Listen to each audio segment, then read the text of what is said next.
កម្មវិធីកិច្ចសន្ទនាកម្ពុជានិងពិភពលោក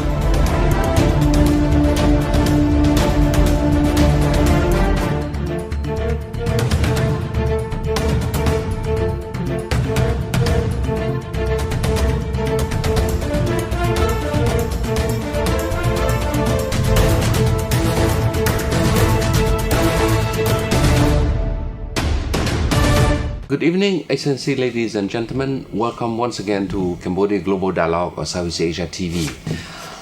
You probably follow the news that our Prime Minister, Samdech Techo Hun Sen, have recently hosted the second Mekong Lanchang Summit in Phnom Penh, followed by the official state visit of Premier Li Keqiang from China.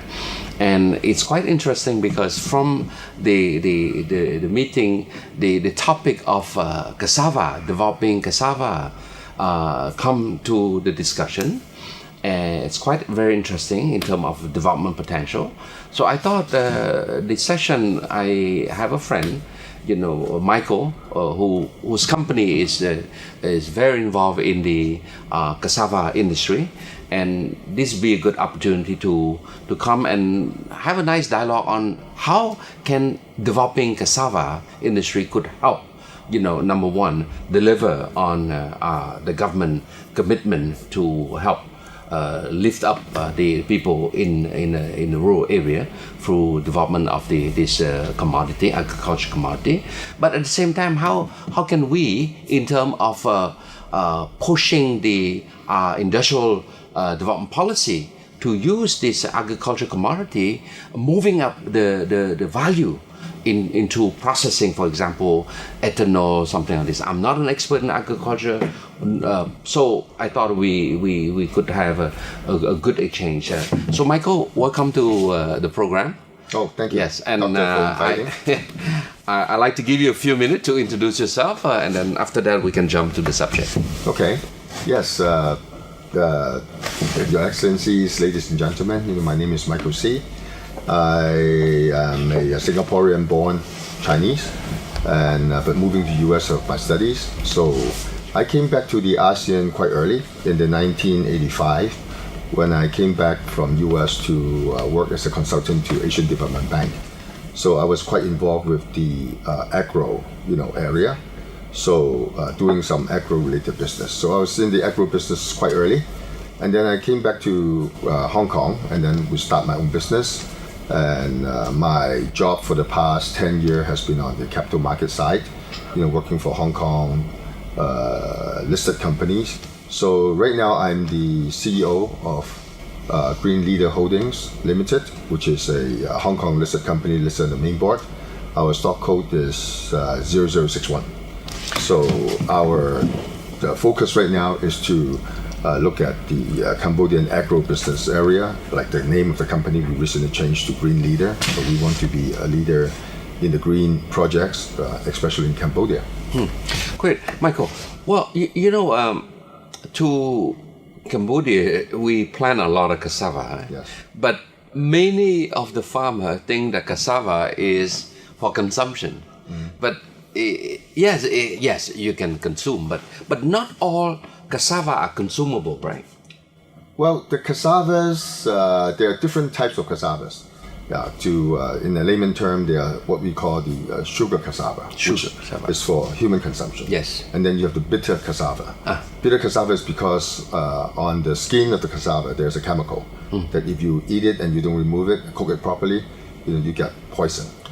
So that's the difference. But most of the plantation in Cambodia are the bitter cassava type. I see. Which is used mainly for the processing of cassava into starch, or they dry it into chips, and then later to be processed into ethanol. Yes. Well, Cambodia, in terms of agricultural development, we're post-crisis. 20-some years ago, we start moving into basic agriculture commodity like rice, right? Because rice, we need to eat rice every day. And we export now. And slowly we start to move to other crop. And I think cassava is quite recent, if I can recall. It's not something that we plan at the, I would say, commercial or industrial level. In your survey in Cambodia, where are they mostly planted? Well, I talked to the Ministry of Agriculture, and we learned that the production of cassava actually has been on a pretty exponential growth for the past few years. So right now, according to the data from the ministry, there is about 600,000 hectares of land growing cassava. Yes. And every year there's 14 million tons of fresh cassava being produced. Yes. So in a way, it's a country that has produced a lot of raw material, I see. quote unquote. Okay. But when we study the market, it seems that these raw material are being all purchased up by the neighbor countries. Okay. For example, Thai and Vietnam. Vietnam, yeah. So Cambodia is sitting on a lot of raw material, Yes. but without any further processing. So this is where we find the opportunity, Yes. for us as a company to come in to develop the industry, Yes. on further processing. So, I mean, cassava, yes, it's for some for consumption, some for industrial purpose. In that whole value chain of cassava, what can we possibly, I know of ethanol, but I'm pretty sure there's other, as you start to, I would say process, there are residue, there are, I would say like excess, waste. What can you do with all of that? In the whole circle, life circle of a cassava processing. Well, first of all, when you look at the whole processing, what we call the product chain, Yes. as a responsible, company to come in to do this, we look at what we call sustainability. Yes, okay. So, to get from the start, Cambodia probably is a very suitable country to plant cassava. Yeah. We go from the upstream to the downstream, right? And the reason is because the distinct weather. We have 6 months of dry season and 6 months of rainy season. Okay. So that is suitable for planting the cassava because you don't need irrigations. You harvest the cassava when it's the dry season. Okay. And the sun will help you to dry it, so you don't need to have any, external heat or whatever Yes. to dry the cassava chips. Yes. That's why we produce a lot of cassava chips in a very low cost. Yes. And then, during the rainy season, you start to plant, and the weather will take care of itself by the rain. I see. So it's perfect. That's why I think cassava is now the second most important crop in Cambodia after rice. Less maintenance Less maintenance. as compared to, say, rubber trees, for example. Yes, right? less maintenance, easy to plant. Yes. Is a 6 to 8 month crop. So you can do this every year. Yes, yes. And right now the farmer is planted easy. Yes. Okay, so this is it has the basis to sustain what we call a processing industry. Yield wise, if you compare to other commodity, right? If you go to, not every soil can be planted into rice. Can plant rice, right? So soil condition matter. But other industrial crop like rubber, if you compare, if I'm a farmer, I have some land. Does it make sense for me yield wise and revenue wise? Right. Well, first of all, as I said, cassava is a yearly crop. You can plant every year. Yes, yes. So every year that you plant it, in the beginning of the rainy season, when it comes to dry season, you harvest. Yes. Right. I think from the study that we have, and then going back to your questions, most of the cassavas are being grown in certain provinces, which are big. Battambang is one.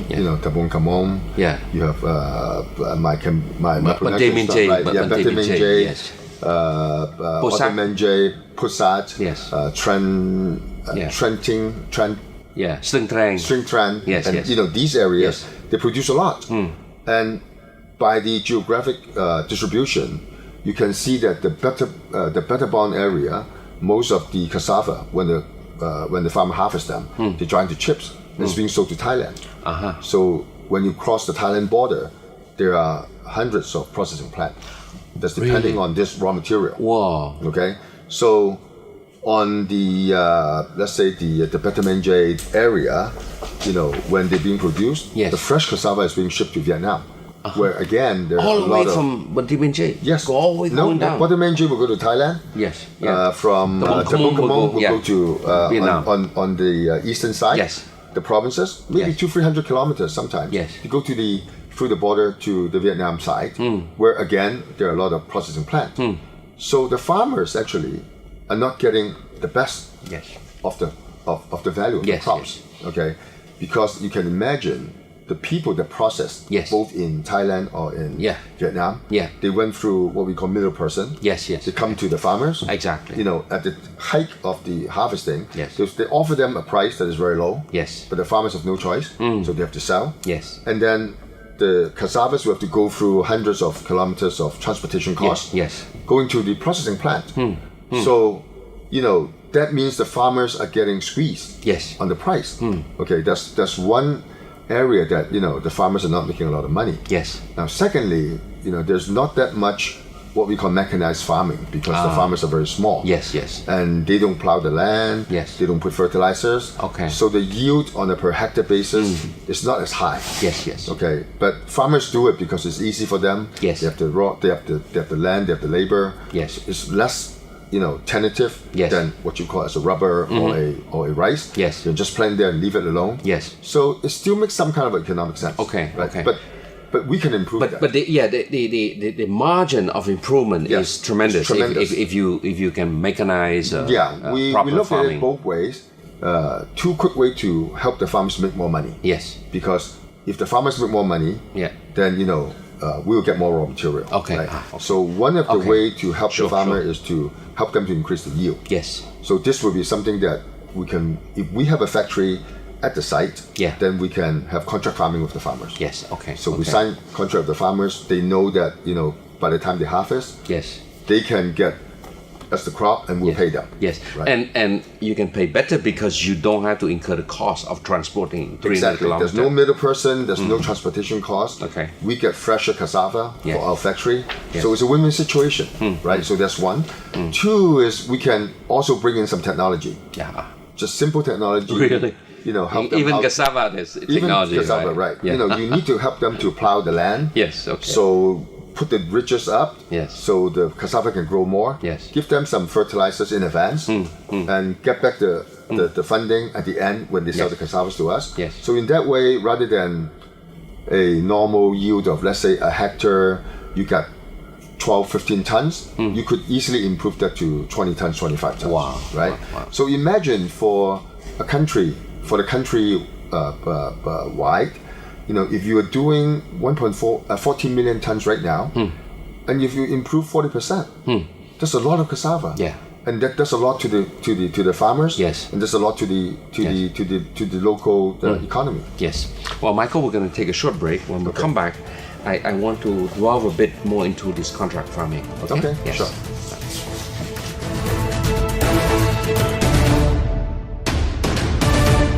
Michael, let's focus a bit on contract farming because I think this have tremendous potential. Because number one, it brings a critical mass. You're not dealing at a household level, 3 people in a family, 15 family. No, you're talking about huge collective mass that can deliver adequate quantity for industrial processing, right? But also, I think it's important also to think, how do we get also international financial institutions like the World Bank, ADB, the IFC, the IFAD? These are organizations that are supporting through their program, that sort of thing. So anyway, let's focus first on contract farming, and then later on we can move to the potential support that this international financial institution can step in. Right. I actually had a few opportunities to talk to IFC. I talked to them a few times. So from the conversation, I learned that they, for the past 5 years, has been having a big support for the rice industry. Basically, the rice industry, what they're facing 5 years ago is what cassava is facing now. Because Cambodia produces a lot of rice. And they do not have processors. So the rice, with the husk, usually are being bought up by the Thais and the Vietnamese. So when it goes to these two countries, they process it themselves, and then it exported to worldwide as Thai fragrant rice and Vietnamese fragrant rice. So World Bank did, bring a big lead into helping the ministries, the farmers to develop. Yeah. First by, I think, introducing what we call the contract farming. Yes. So they also have helped put in some money to do the policies, like set the standard right. So now Cambodia has a standard for export of rice. Before they don't have, because they do not export. Yes. So through this effort, we can see that contract farming is very big in the sense that the farmers actually need to know that whatever they plant, they can sell. Yes. At a fixed price. Yeah. Okay, if they have this assurance from somebody that comes in, They have to be credible, though. Yeah, incredible, right? So the best way to show the farmers the credit is you build a processing plant. Yes. Right at right their there. vicinities. Yes. Okay, if they are only 30, 40 kilometers from the plant, or as close as 10 kilometers, and they know that the plant is working every day, then they are assured that if they plant something, somebody's going to buy it. And this somebody is a plant right there that people have already invested. Yes. So that is a key part. But contract farming is not just signing the contract. If you look into the model deeper, actually there are a lot of successful models of contract farming worldwide, especially in China when they first started. So what you give to the farmer is not just an assurance of I'll pay you so much. Yes. I think it's an assurance of buying in addition to assistance in if you could assist them to do better. Yes. Either by teaching them a better way to farm, even by extending them some money, or even what we plan about is to extend to them, some what we call agricultural service. Yes. For example, we bought 120 tractors. Yes. Okay. Into Cambodia. Yeah. So we could work with an association in the area. Okay. We probably, as a listed company, be very difficult to deal with a per farmer basis. Yes. But I think we could deal with the ministry. The ministry has the MAFF. Yes. They have departments at the local province. Yes. So we deal with the provincial MAFF. Yes. And then they do have what we call a contract farming division. Okay. So we deal with the division, and then maybe division gang, together some hundreds of farmers who have land. And then if they put the land together big enough, then we can put in our tractors to go in there to plow the land all together. In the form of helping them improve the productivity. Yes. Because in this case, plowing matter. Yes, plowing matters. The reason plowing matters is if you don't plow the land and you just stick the saplings into the land, then the cassava cannot grow freely. So it restricted that. It restricts the size, the yield. You put it on a very tight, close. You cannot grow. So plowing it and making ridges makes that the plant can grow better. But this means that the farmers have tractors. Now when you are a farmer that only have 1 hectare of land, 2 hectares of land, you cannot afford to go and get a tractor. Now, but if we could, in an association, that we can form together with the government, with MAFF help, as a sort of institutional guarantor. Right. Then maybe we can round up 200-300 farmers' land. Make it into 1,000 hectares. Then it becomes meaningful for us to go in there to plow the land for everybody. Of course, we're going to have a charge. But the economy is of return. That if I plow for you and I extend you some fertilizer, you're going to end up making more money. Exactly. And then at the same time, learning how to do this plantation the right way.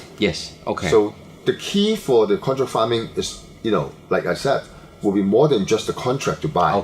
But you have the services. Then it's a win-win. It's a win-win because situation. If the farmer get more return from a plowed field, number one, they will get more stem, right? And then you have more volume, right? You have more volume. The farmer makes more money. So anybody that comes to the farmer and say, look, I want to buy some fresh cassava from you to go to Vietnam, it's not going to work anymore. Because the farmer is going to say, wait a minute, I already got a steady buyer. I have all the technology that they can support to us, and I'm making more money.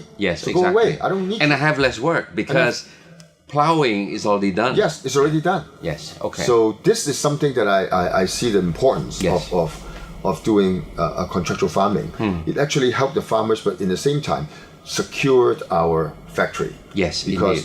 When we are going to set up a factory, we are. What's the minimum size of land to provide raw material to justify the viability of a factory? Yes. Yeah. That's a good question. A minimum small factory. That's a good right? question. Yeah. The economy, the most economic scale for setting up a factory, to us is 100,000 tons of starch 100,000 tons of starch a year a year, production. which Okay. require how much in 4 tons of fresh produce 1 tons of starch. So okay. if we're going to set up a factory, so the factory will take about 20 hectares of land. Okay. So everything is like a module. Yeah. You do one, Yeah. you can do 10. Yes. Okay. Because you don't need to change. Yes, Okay. yes. The equipment, the processing line, the same. Okay. So we need about 20 hectares of land yes. where we can have access to water, Yes. to electricity. Yes. Maybe close to a major transportation Yes. Okay. area. Okay. And then with that, then we need a production of 400,000 tons of fresh cassava within a 50-kilometer radius. Radius. Okay. Okay. So once we can find an area like this, Yes. we can go in there and set it up. Exactly. Okay. So with that, then all the vicinity, whether it's 400,000 tons, 500,000 tons of fresh cassava, Yeah. can be sold to us. Okay. All right. Okay. Yeah. Whether you go fetch them or then they can deliver. They will. It's yeah. easy for them to deliver because now you're not talking about a big truck. Yes. Going to the border. Yes. And going through the border Yes. to another Yes. country. Yes, Right. yes. The farmers can use the small roller tiller Yeah. or small transportation vehicles and Yes. bring it to our factory. Yes. On a daily basis. And with this model, you can be more, I would say, nimble in terms you're not stuck with a particular geographical site. You can be in Mong Khmum, you could be in Pusat, you can Yes. be in Steng Trang, Yes. and have modular operation. Yes. Because when we started to look into this, which is about a year ago, Yes. we did a very detailed research on where the productions are. Okay. For example, in Bettabon, where are these patches? Yes. So we know when we select the site, we know where to go. That's Yes. one.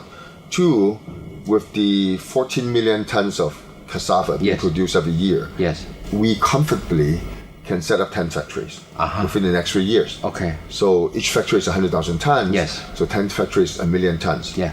It's not a small feast, Yes. but we have confidence that we can do it because, first of all, you set up one, and then you can set up 10. Yes. Okay. Because it's just a duplication of... the technology is not that sophisticated. The technology is not as sophisticated as the management of the factory. And I think that's where the key is. Yes, a lot yes. of people misunderstood that, I can just set up. I can just set up a factory and then I can run. Yes. No, because the processing, is one thing. The management and how do you do it in a sense that you can produce a top quality product. Okay. That's actually where the know-how is. That's where the value is. That's where the know-how value is. Yes. Yes. Yeah. And this is where we as an investor, as a listed company, Yes. will have to then, depends Yes. on our strategic partner. Yes. Who are your strategic partner here? Okay. If you don't mind. Of course, yeah. It's this. We're a listed company. Everything yeah. I'm telling you Okay. is on our website. It's on our Okay. website, I'm not okay. giving you anything that is inside information okay. that we haven't Good, talked good. about. Yes, yes. So we look at cassava. There's two the product that Yeah. can be processed. Yes. One, of course, is the starch. Yeah. Okay. And we're working with the Guangxi Agro Business Group, which is one of the largest agro business group in Yes. China. Yeah. And because they're in Guangxi, their proximity to Cambodia, Yeah. weather's also the same, crops are almost the same, Yeah. so they're a perfect match for us. And under the Guangxi Agro Business Group, there's a group called the Mingyang. Yeah, Mingyang. Mingyang. Yeah. Mingyang Chemicals. Yes. So Mingyang is the largest cassava starch processor in China. Yes. Because we can only come up with the investment, we know how to put the projects together, Yeah. we can deal with the local Yes. government and Yeah. everything.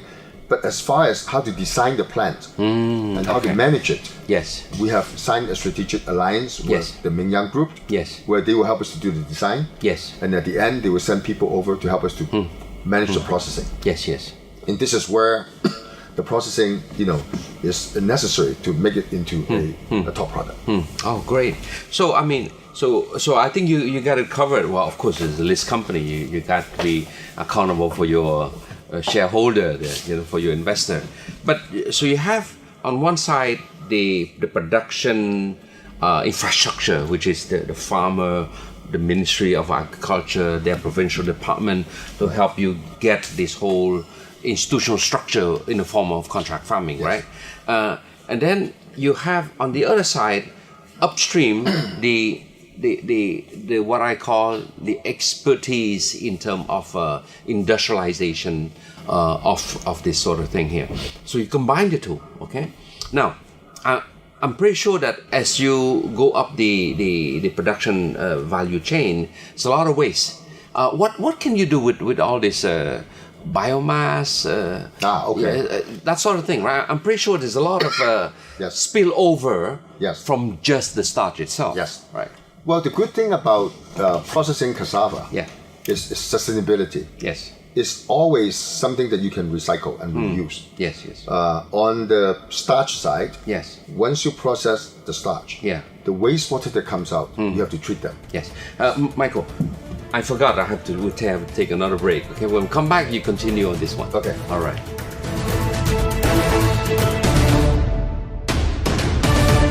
All right, Michael, sorry to interrupt. Okay, you were saying that as you start processing, you need water, right? Yes. Well, we need water, but there's a lot of wastewater that comes out. Wastewater coming Yes. out. Okay. So the wastewater needs to be treated. Yes.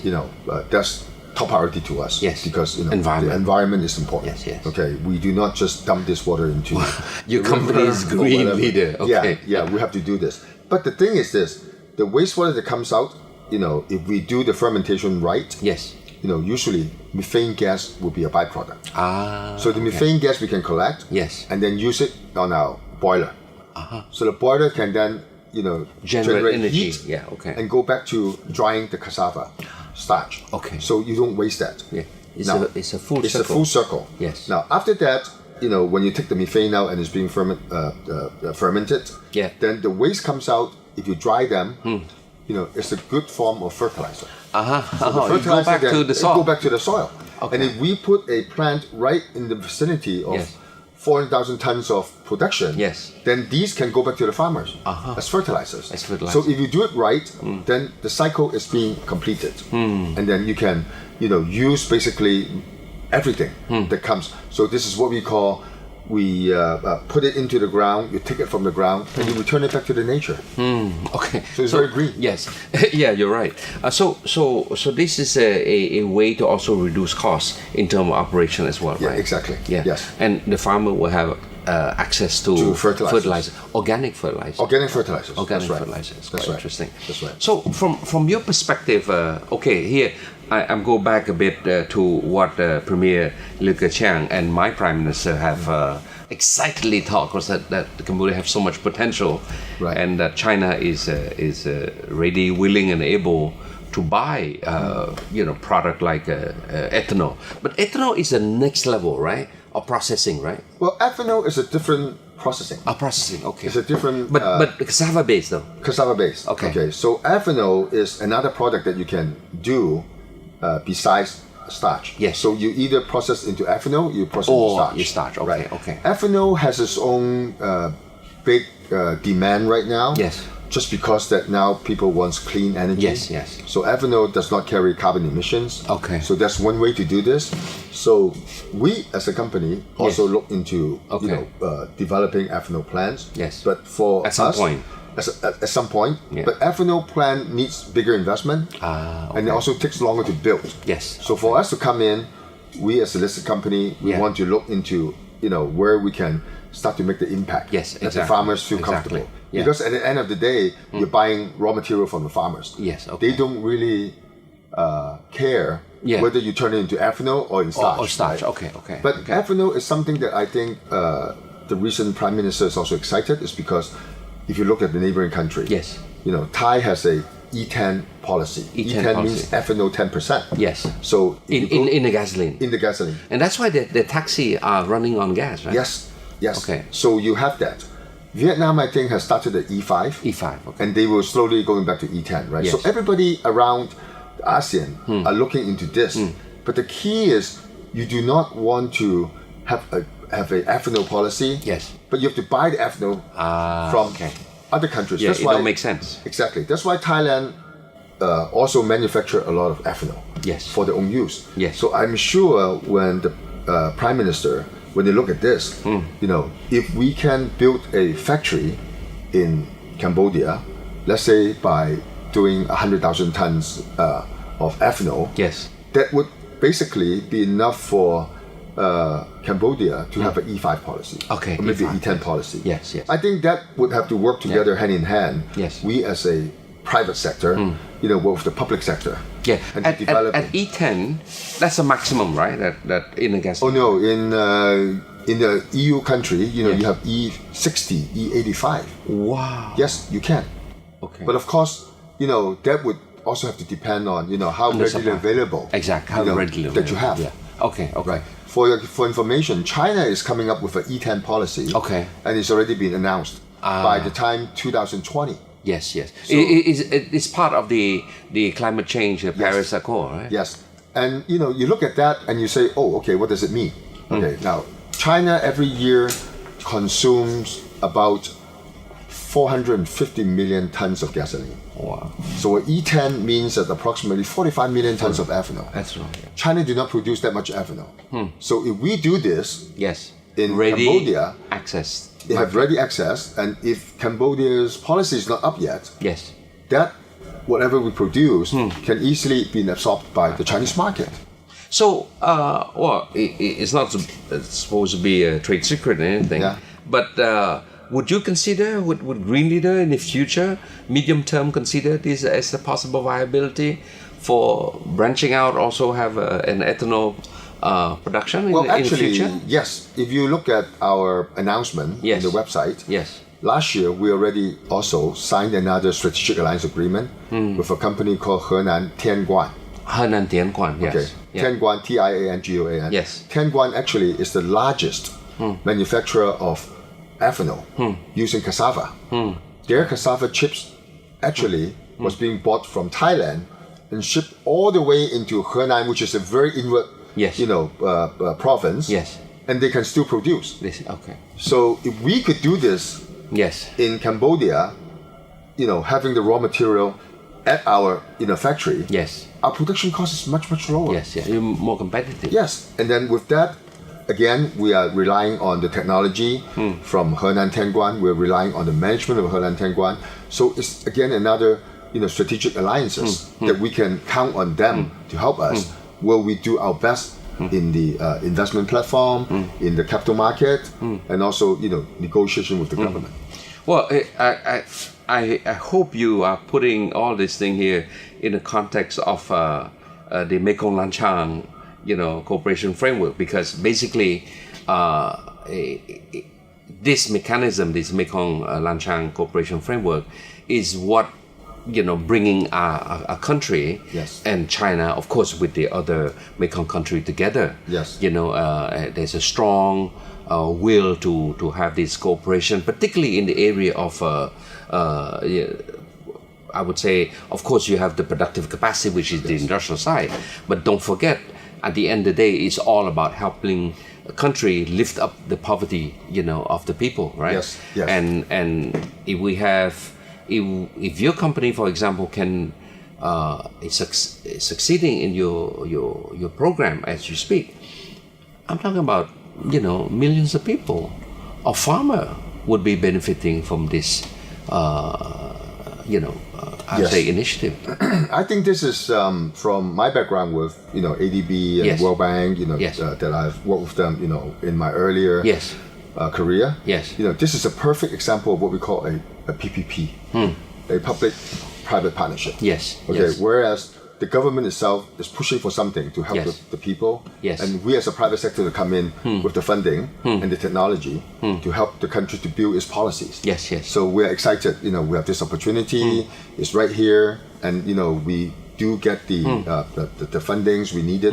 Through our listed platform. Yes. We have all the technical support. Yes. From the right institution from China who has Yes. been doing this for the past Yes. 30, 40 years Yes. to bring in Yes. and to make this flourish. So indeed, we're excited about the Mekong Lanchang Cooperative. I think it provides a platform for us to come in Yeah. to really, help the local people, which at the end of the day, if the farmer makes money, we make money. Yeah. Michael, any multilateral cooperation framework, right, in the Mekong, and we do have quite a bit with Japan, with China. The latest comer is China, but you have with India, with the US, with Korea. All that is great. But at the end of the day, it's still a political cooperation. Yes. It boils down to implementation. And I think in this case, having company with a clear vision, and clear capability and clear finance, of course, right? No money, you're going to do anything. To help develop, concrete project like this will help make the political mechanism a success. And I can tell you that, in the recent summit, our two prime ministers have spoken, spontaneously, right? Very excitingly about the prospect that Cassava can do to help this cooperation framework. So I really hope that wish you all the luck. Thank you. Okay, and but I'm glad that you have the political support at the highest level for both countries. Yes. Right? Somehow you gotta weave into the Belt and Road and everything. Yes. I'm pretty sure we can easily fit in there, and I'm glad to hear that you have a strong support from our Minister of Agriculture. Yes. Because this is very important, And ultimately what I really want to see happen is that we can claim that Cassava policy is a success. I was very instrumental in getting the rice policy, and we see now from a 15,000 export before we have the rice policy, we have now 600,000 metric ton, out of which this year China commit to buy 300,000 metric ton, right? So cassava is another commodity, and like I say, Cambodia is still an agriculture country. Yes. If we succeed in our agriculture side, I think the poverty angle will be to a large extent supported. So I can only wish you the best. And perhaps we're finishing the program. I'd like to give you a few minutes to last message. Okay. Well, first of all, thank you, Doctor, for giving me the opportunity to come up here to explain what Green is trying to accomplish. As a responsible investor, coming into Cambodia, other than just being an investor and looking at the profit level, definitely as a listed company, we have responsibility to the shareholders to make money. Yeah. But in addition to that, there's a lot of social responsibilities that we need to really look into. The most important, environment. We don't want to come here to really ruin the environment that Cambodia already has. Secondly, I think we are coming in here with the intention to help the local farmers.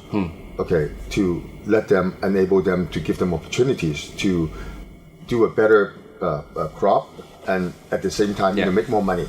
Okay, because if we could help to promote that the farmers level, and you look at countries like China, when they first started, it's from the villages, it's from the rural area, it's from the farmers.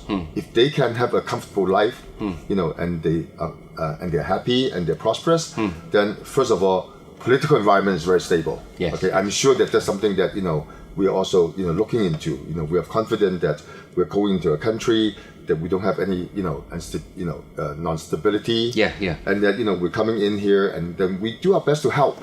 So in that way, through what we're doing as an investor, first of all, we help on the farmers level, and secondly, we help on the political level. Yes. Hopefully, we could, through this promotion, have a stronger bonding between the two countries.